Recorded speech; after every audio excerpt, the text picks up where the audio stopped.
नमस्कार मित्रांनो आणि वेलकम बॅक आहे तुमचं आपल्या एक नवीन व्हिडिओवर।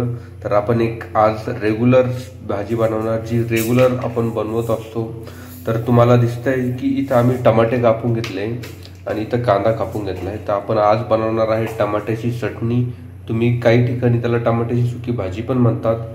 तर आपण त्याच्यासाठी काय प्रोसेस आहे, टमाटे कापले, आपण कांदा कापलाय, कढीपत्ता घेतलाय, आपल्याकडे जिंजर गार्लिक पेस्ट आहे, आलं लसूण पेस्ट आहे, काही मसाले आहे ते तुम्हाला बनवायच्या वेळेस सांगणार आहे। आपण इकडे आता कढई तापवायला ठेवली आहे। तर चला चालू करूया टमाट्याची चटणी कशी बनवायची त्याची प्रोसेस। तर आपली इकडे कढई तापवायला ठेवली, तर आपण ते टाकतोय, तेल टाकतोय, 2 टेबलस्पून आपण तेल टाकले त्यात। तर तेल चांगलं तापून घ्यायचं आहे आपल्याला। तर मित्रांनो तुम्ही बघू शकता आपलं तेल तापलंय। तर आपण टाकतोय त्याच्यात जिरे आणि मोहरी,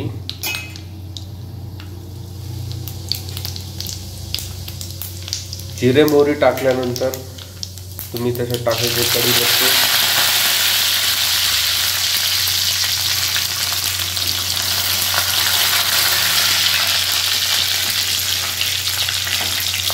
आणि मग टाकायचा आहे कांदा।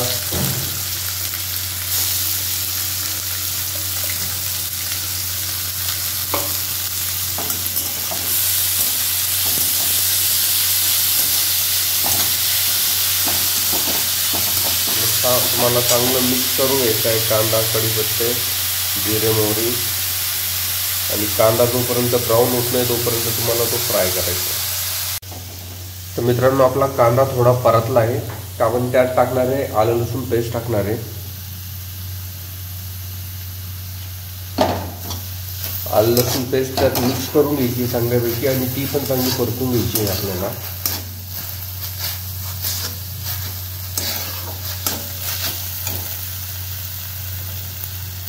थोडा कलर तुम्ही बघू शकता की कांद्याचा ब्राऊन झाला आहे, तर अजून तुम्हाला थोडा परतून घ्यायचा आहे, थोडा अजून ब्राऊन करून घ्यायचा आहे।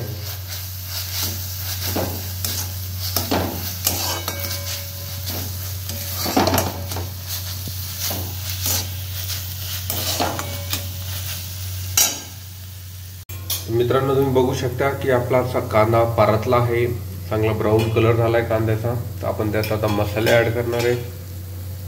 तर फर्स्ट ऑफ ऑल आपण टाकतोय लाल मिरची पावडर, टाकतोय त्यात 2 टेबलस्पून आपण लाल मिरची पावडर टाकली। त्यानंतर आपण थोडी हळद टाकतोय त्यात, त्यानंतर आपण धनिया पावडर टाकणार आहे,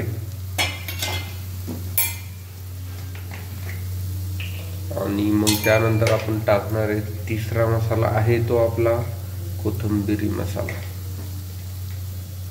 थोडा कोथिंबीरी मसाला टाकणार आहे आपण, आणि याला चांगल्यापैकी मला मिक्स करून घ्यायचे।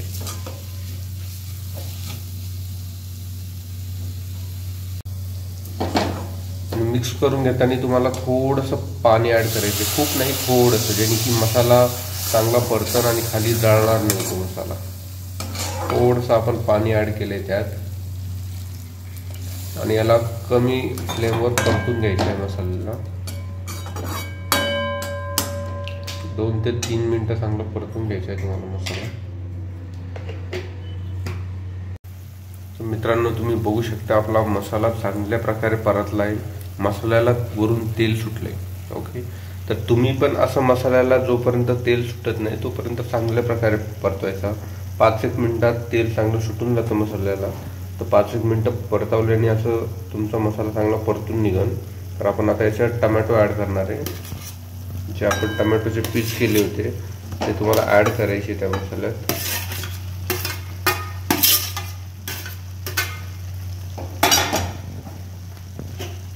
आणि त्यात आपण अजून थोडंसं मीठ टाकणार आहे, खूप नाही, खारट पण नाही लागलं पाहिजे, थोडं तुम्ही चवीनुसार टाकू शकता।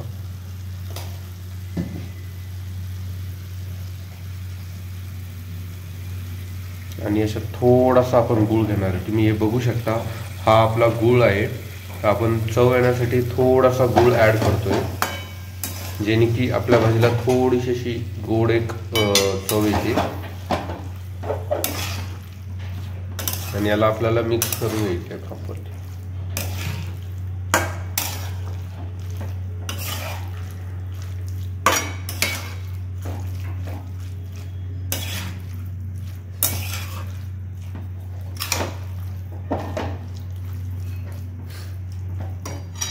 आपले टमाटे चांगले मिक्स झाले मसाल्यात। तर मित्रांनो, तुम्हाला लो फ्लेम करायची गॅसची आणि याच्यावर एक झाकण ठेवून द्यायचं आहे आणि तुम्हाला 10 ते 15 मिनटं तुम्हाला लो फ्लेमवर ही भाजी शिजून द्यायची आहे की आपले टमाटे अजून शिजलेले नाही आहे। तर टमाटे शिजण्यासाठी आपल्याला थोडा टाईम लागणार आहे। तर 10 ते 15 मिनटं तुम्हाला लो फ्लेमवर ही भाजी ठेवायची आहे आणि मधून मधून ते झाकण उघडून तुम्हाला परत एकदा मिक्स करून घ्यायची आहे भाजी। ओके, थोडा टाइम लागेल, लो फ्लेमवर ठेवा, खूप चांगली भाजी होईल। मित्रांनो, तुम्ही बघू शकता आपण 15 ते 20 मिनिटं लो फ्लेमवर भाजी ठेवली होती आणि भाजी बघू शकता किती चांगली झाली आहे। टमाट्याची चटणी, टमाटे चांगले शिजले। तर 15 ते 20 मिनिटं तुम्हाला लो फ्लेमवर ठेवायची आणि मधून मधून नाही का त्याला मिक्स करत राहायचं आहे, जेणे की भाजी डागणार नाही, खालून जळणार नाही। तर नक्की करून बघा व्हिडिओ, राईट, नक्की भाजी करून बघा तुम्ही, कशी लागती ती मला कमेंट सेक्शनमध्ये नक्कीच सांगा। आणि नक्की तुम्हाला जर भाजी आवडली असेल, व्हिडिओ आवडला असेल तर लाईक, शेअर आणि सबस्क्राईब करा आणि अशाच नवीन नवीन व्हिडिओ आम्ही टाकणार आहात, तर नक्की फॉलो करा आम्हाला।